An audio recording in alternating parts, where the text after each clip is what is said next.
Hello my friends, welcome back to my channel, and if you're new, welcome. My name is Meg, this is Moon Magic Spirit, and today we are talking all about Pisces season.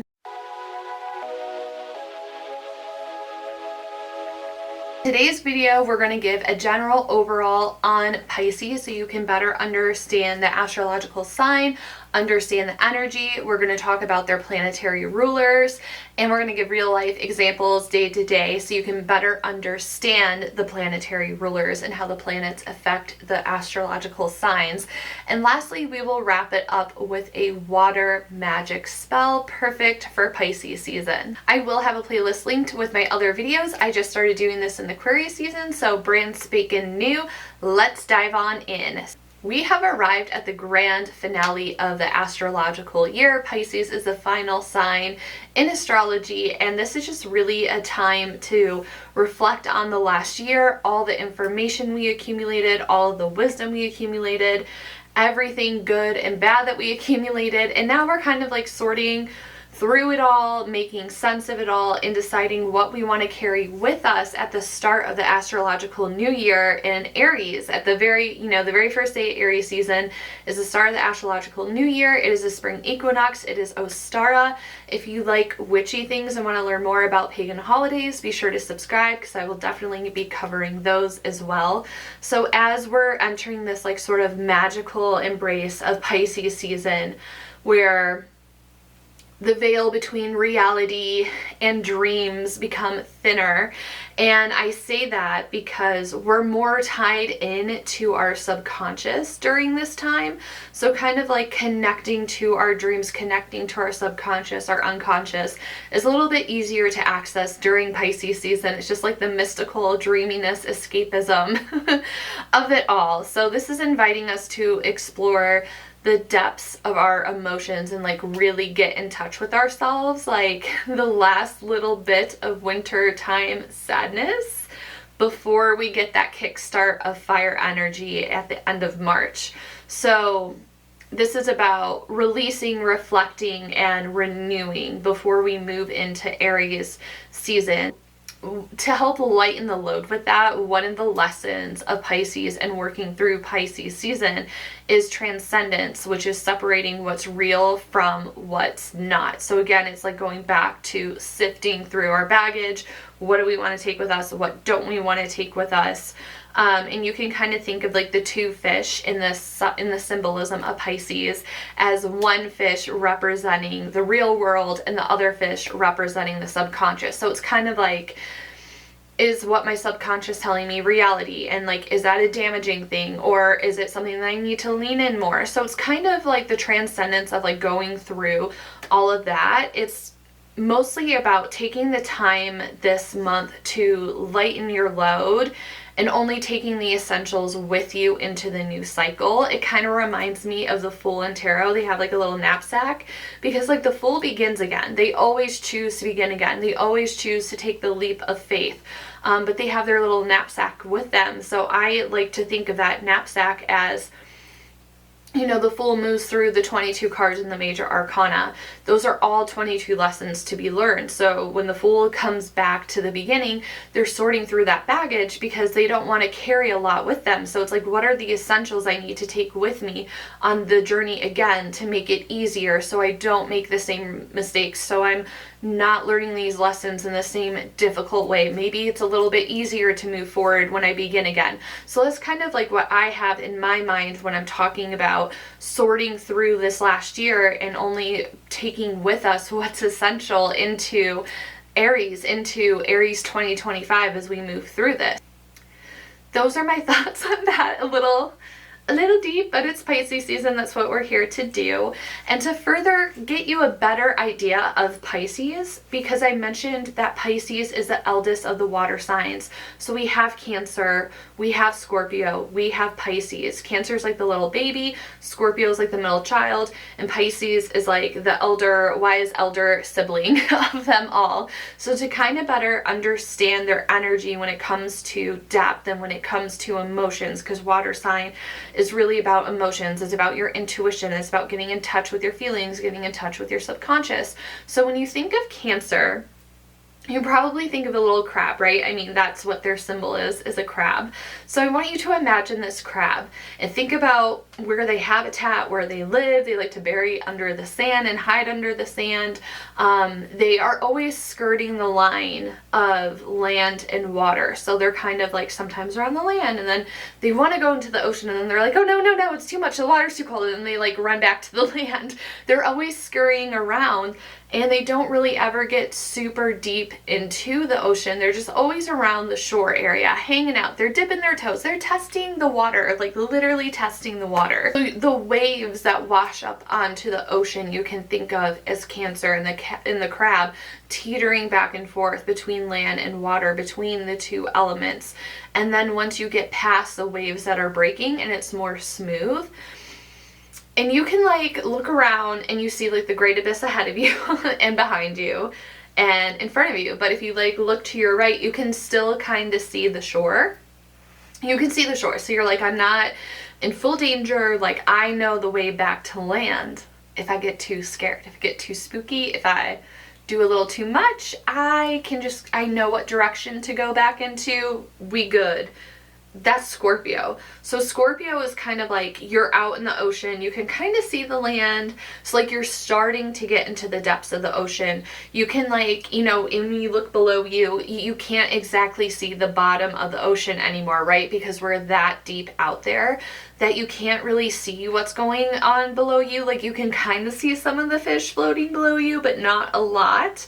So that's kind of Scorpio, and like the depth of Scorpio is just like literally like laying on your back, floating around in the ocean. That's like what I think of as with Scorpio, and I'm a Scorpio moon, so I personally like to envision myself floating on my back in the ocean, just like staring at the moon and being like, ah, how amazing. But you know, the ocean can get a little scary when you're like that far out. You can be like, ooh, I don't know about this. As you continue to swim further out to the ocean, this is like where you're like in the middle of nowhere, like the oh shit part of the ocean. Like you don't know up from down, left from right. Like you don't know where the land is. You don't know where shore is. You have no idea what direction you're going in. You can't see in the water at all below you. You don't know what's under there, but you're willing to be under there and like explore and find out the depths. Like that's Pisces. Like Pisces embodies the entire ocean, like the whole depths of it, even like the deep, dark, unexplored parts is like we're always trying to work towards with Pisces is like digging a little bit deeper, digging a little bit deeper. Let's explore the ocean a little bit more. I hope that kind of helped make some sense between like the difference between the three different signs and kind of the depth of things and like where they are and like how the baby sign is so completely different from the mature element sign. I love, like, these analogies are just so fun for me. I think it's a really great way to learn and for it to stick in your brain. Pisces is motivated by transcendence, letting it go, taking and absorbing wisdom and unpacking the emotions, which is fantastic. But again, you don't know what's under there, right? Like you can't see what's below you. So like it gets a little overwhelming because you're like, I thought I was done. There's more.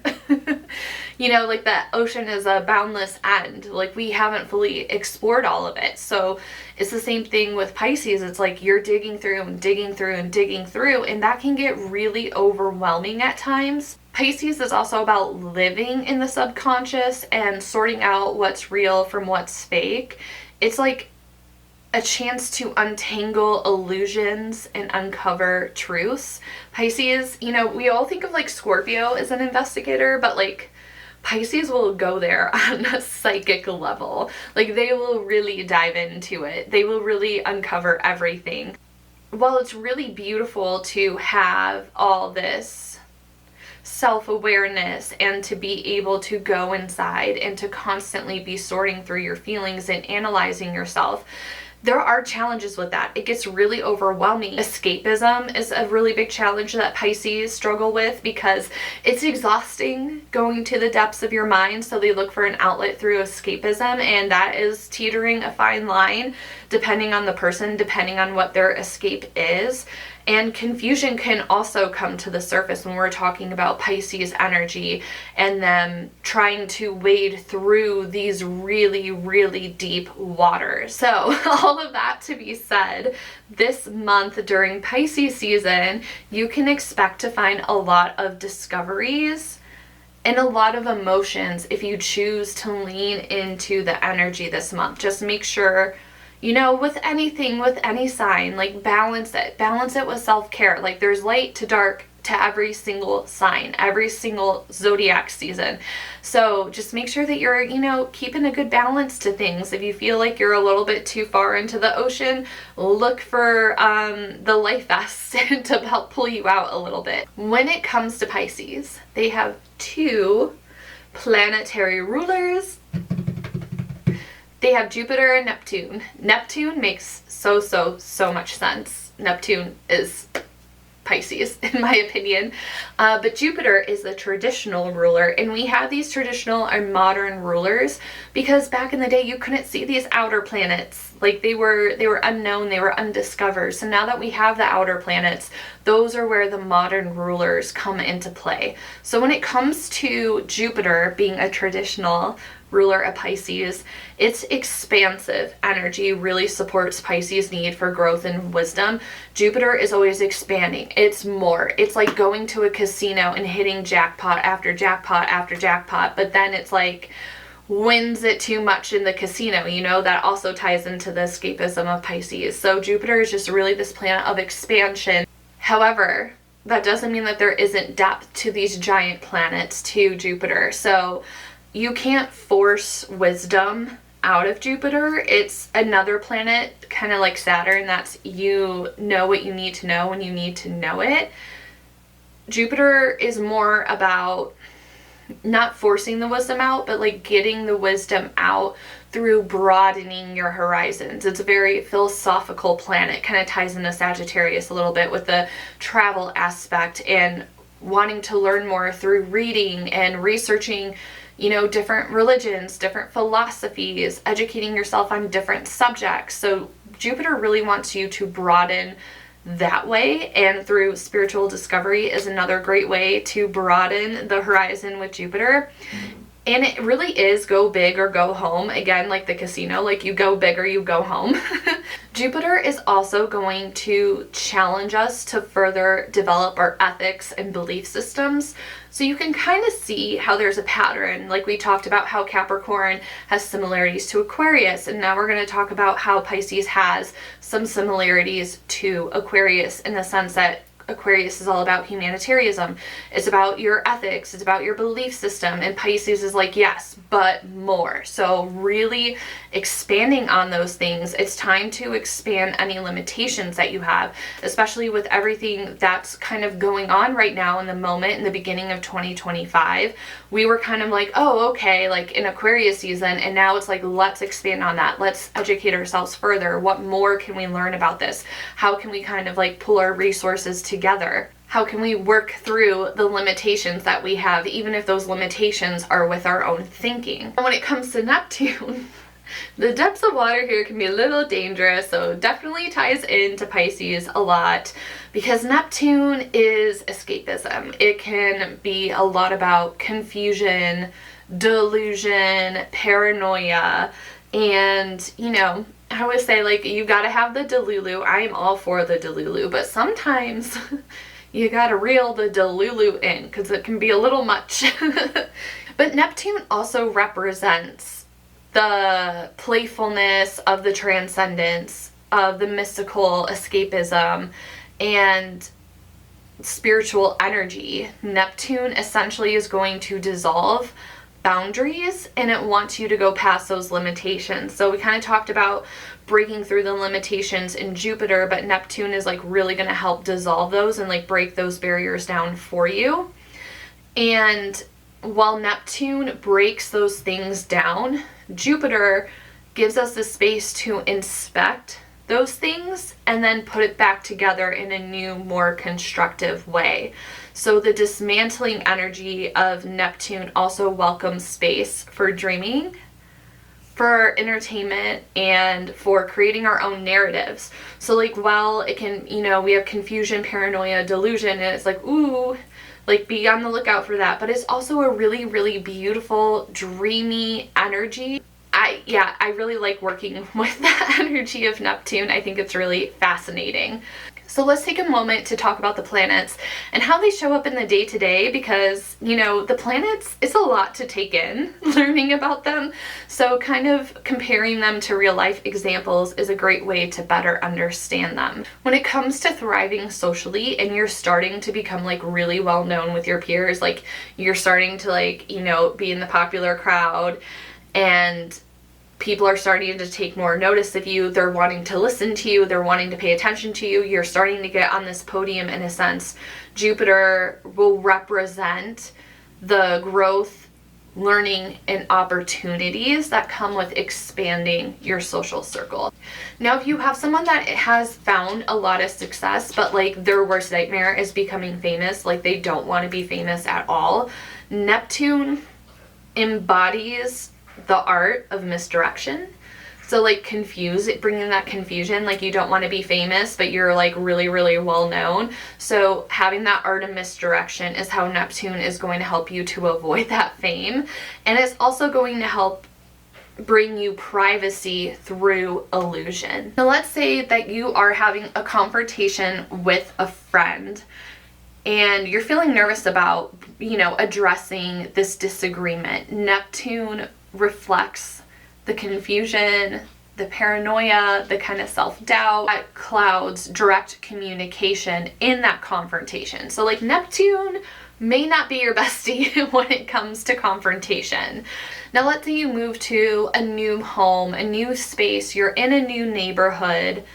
Jupiter symbolizes the excitement of growth and discovery. So going out and about and exploring the neighborhood that you're in, finding a cute new coffee shop, shops, restaurants, just even walking around and getting to know your neighbors and seeing who else lives in the neighborhood with you. Like Jupiter is symbolizing that part of growth and excitement with it, while Neptune highlights the sense of transcendence and emotional connection to your new space. So Neptune's more focused inside the home and the connection that you're going to have there, all the discoveries you're going to unpack within your home, all of the happenings and memories within that home. Now we are moving into our water magic. I love spell work. This is called the Dreamer's Vessel. I'm so excited to share with you.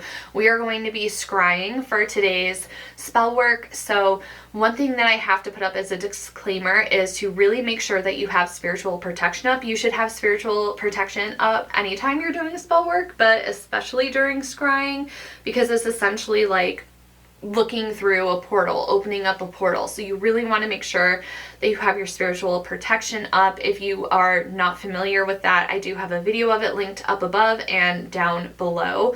But essentially you want to use something similar to like a protection shield.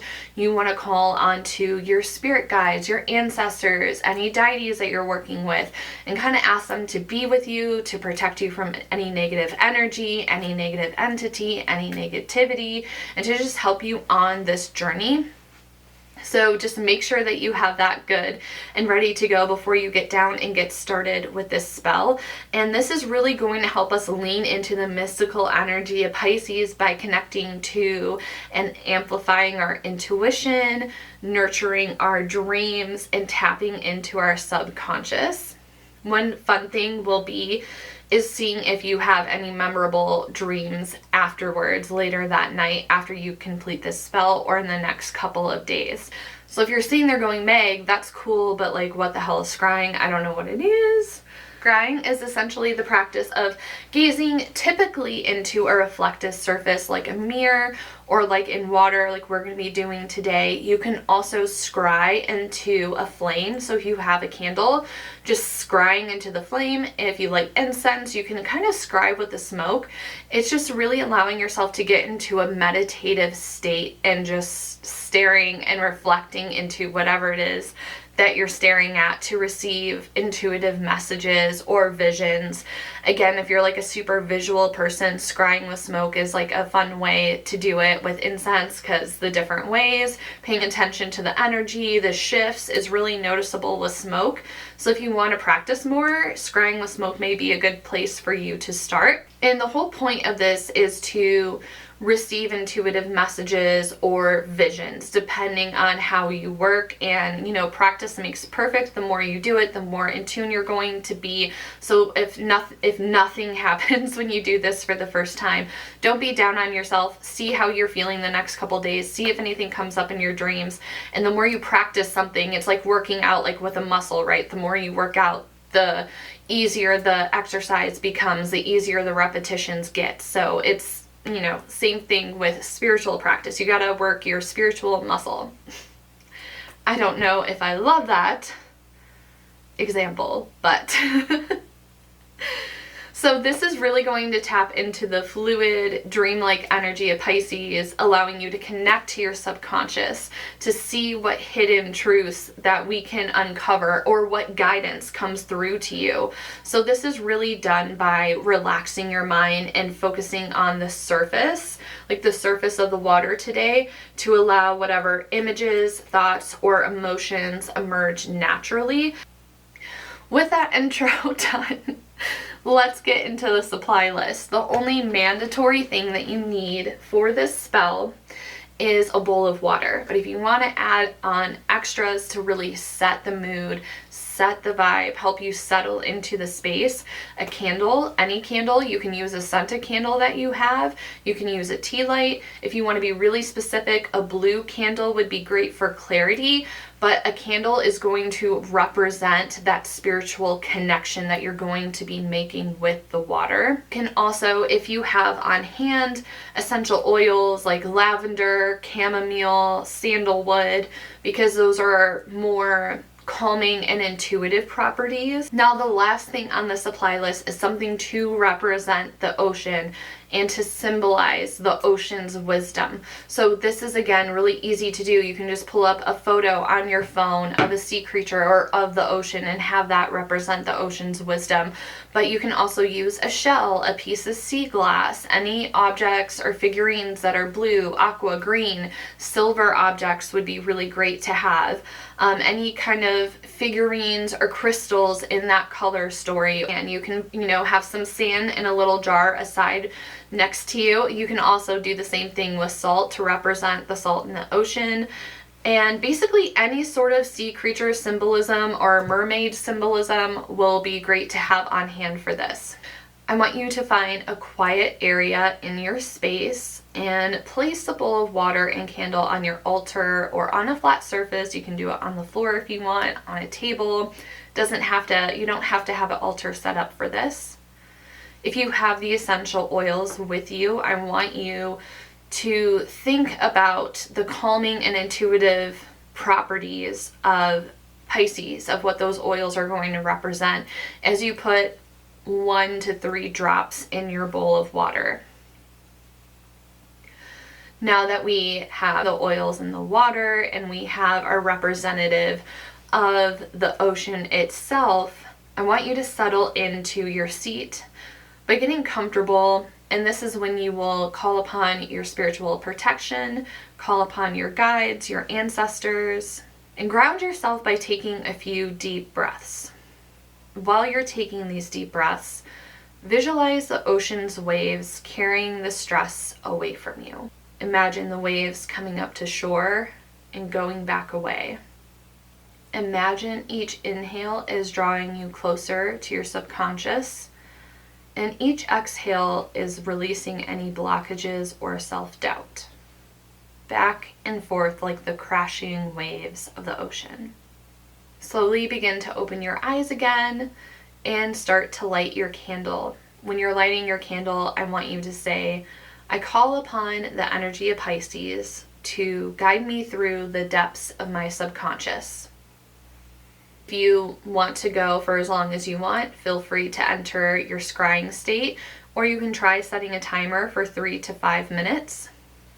Hold your seashell or whatever you are using to represent the ocean in your hand and say out loud or in your mind's eye, with the ocean's wisdom, I trust the currents of my soul to carry me to clarity and peace.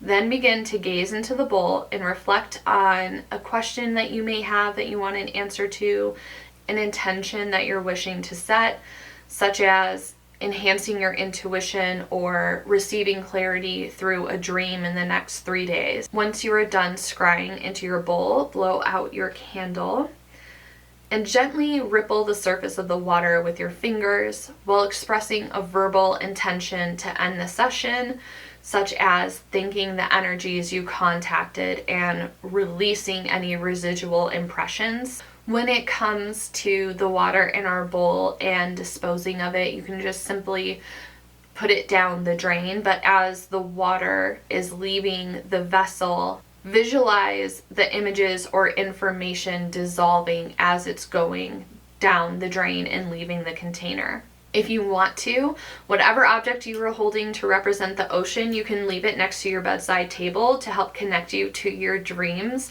or you can feel free to leave it out on your altar for a couple of days and just journal on what you experienced and spend the next 2 to 3 days really picking up on things and noticing if anything comes through to you. If you did try this out, I would love to hear your experience in the comments down below. Now, as we wrap this video up and dive into Pisces season, I really want you to lean into self-compassion and trust the process as you navigate the depths of these waters. Remember to reflect, release, and prepare for a new cycle starting next month with Aries season. If you would like to follow me on other platforms, everything is linked below. Thank you so much for your time and energy. I really appreciate it, and I will see you in the next one. Bye, everyone.